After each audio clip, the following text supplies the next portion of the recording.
I don't know, let's say you're firing somebody, use that as an example. You would say, okay, now I'm firing somebody. Again, okay, now let me just kind of reflect. Would I modify that principle? And how would I do that? Maybe you're firing somebody who's been with you for 10 years and you love. And that's not the same as firing the son of a bitch who you want to get rid of. When you go deeper, by the way, you go literally into your subconscious. So you're creating a connection. When you transcend, I do transcendental meditation. When you transcend, I'm not conscious and I'm not unconscious. I am in the subconscious. I'm not aware, but if somebody would make a little noise like that, boom, I would, so it's not like being asleep. And that's also, by the way, where creativity comes from. It's like you go take a hot shower and a great idea comes, not because you're muscling it. So when you're having that, then you're calm and your natural state, and then these things bubble up and it helps that alignment. So you say, okay, let me go above myself. Let me go above myself and look at myself within the context of my circumstances. What is around me? How does that work? How does reality work? Okay, if I do this, what are the consequences? And so the going above it and just saying, I'm responsible for my decisions, my life, and how do I navigate the things there that I can pull the levers of, who do I get, how do I deal with those, and going above it in that calm way is really what it's about. And when you do it well with others, so you triangulate. That's why I have the radical truthfulness and the radical transparency. When you have that radical truthfulness and the radical transparency, you're triangulating with others. You're going above it with them, and you're just looking at that circumstance, and you say, okay, well, we're in the same goal, or are we? And then how do I navigate those so that we get to where we want to go? Because if you're forming your company, you've got your company, we're on the same mission together, right? So now let's all go above ourselves. What are your strengths and weaknesses? How do we get at what's true? And how do we do that with transparency? And that's it. There's practically nothing that hasn't happened before, really, if you look at the theme. So when I take your particular case, I can digress into it, but I won't. I'll come back to that in a second.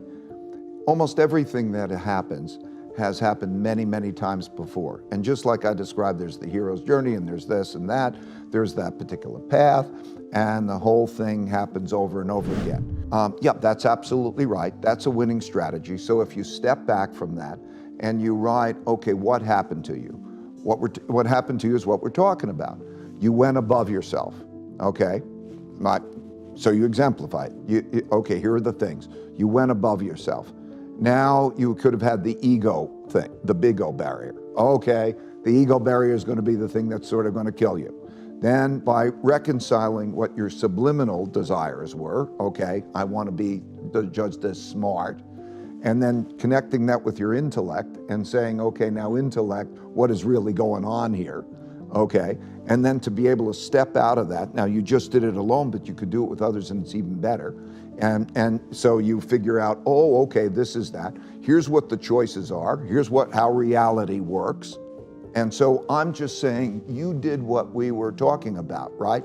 And if everybody gets that and really understands how to go do that, the two big things is, how do you get your alignment of your lower level you with your upper level you? How do you get past your ego and your blind spot? And we know what the ego barrier is, like I gotta be right, or whatever it is, or I'm not good at this. The blind spot barrier is the realization that people actually see things different. They see different things. Like somebody will see the big picture, somebody will see the detail. They'll focus on different things, almost like a color spectrum type of thing. And if you realize that you will see a part of that spectrum and other people will see the other part of the spectrum, and so that you really need to, when you go above yourself, you really need to orchestrate all those ways of seeing, because you are not just one of those people that's got to do it yourself. Your way of being the success is to go above it and be the orchestrator and know what you're good at and what you're not good at. So it's almost like if you want your life to be successful, you will not let yourself do certain things because you're just no good at them. Once you get that picture down, then you can find the paths wherever the paths are. You're open-minded because now you've given up your ego barrier and your blind spot barrier. Every dimension of everything, the way is another one of those. And so that's how you could, if I can get people to think what, I want to convey what that means. And then I want to then understand how to think at the principle level, because then life becomes so much easier, because if you have the principle. And what I mean by that is, like you could look at all the things that are coming at you, and they're just the things coming at you. If you instead think of each thing as being like a type of species, think of that as like an animal species or something. Okay, what one of those is it? And how do I deal with those? And you have your principle for dealing with those, but everything is another one of those. So when you start to think about, how do I deal with that? How does reality work? And how do I deal with those? So the way it looks to me, I'll speak figuratively to help to convey the image of what I mean by that. Maybe there is something like 50 different personality types. I don't know what the exact number is. And they are all living out the same scripts happen. Maybe they're just 50 different scripts. And then through those, maybe there's a certain X hundred things through time.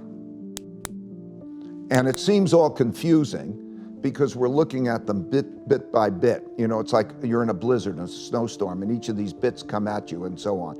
If you can kind of step back and just say, okay, what one of those is it?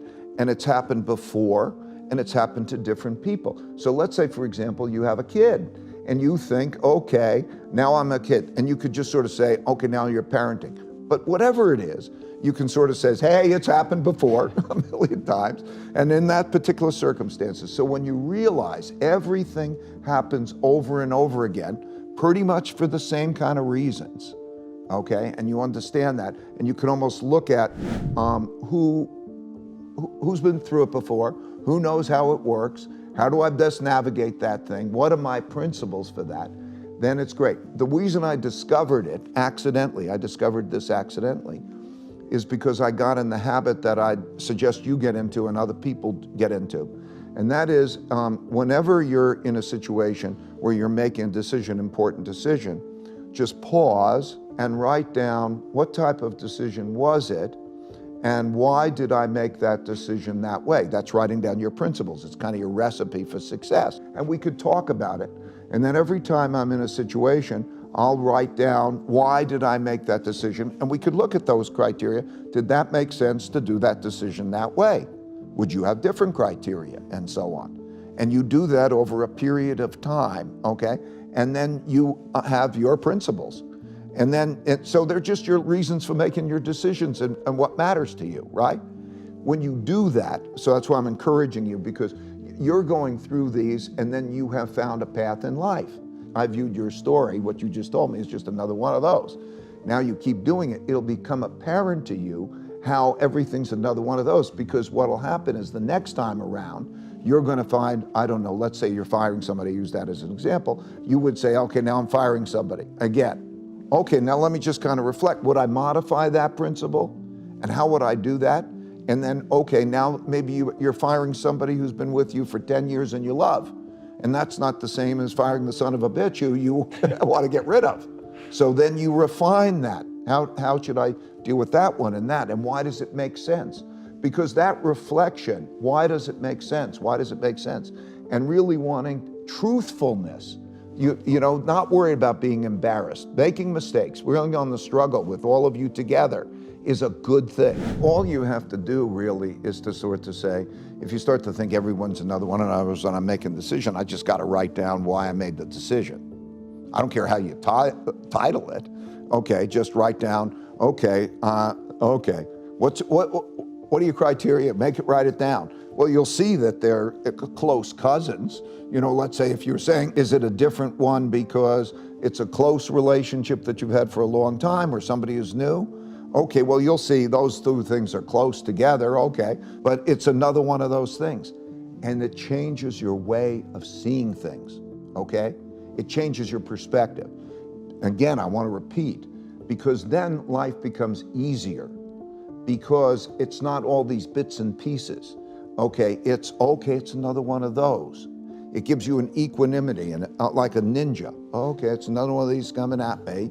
Okay, and how do I approach this? And then you can have a conversation. It's just reality. How should you deal with that reality? And if you do that, then you think in a whole different way. Okay, you just want to get to the best way to deal with your realities. If I say that I don't think you're good at that, I'm being honest, but also who knows whether you're good at that. Right. So how do we then go from you think you're good at it, I don't think you're good at it, and how do we go through a process to find out together whether you're good at it or not? The best way to do it is you do it in an agreed upon way, okay? The idea is, okay, we say, okay, Tom, you're not so good at that, I don't think. Okay, and then we go through how would we judge? Can we ask other people? Do we go through this test or that test? How do we find out what's true? Because if you can find out what's true, your life will be better. Like, do you want to know what you're not good at?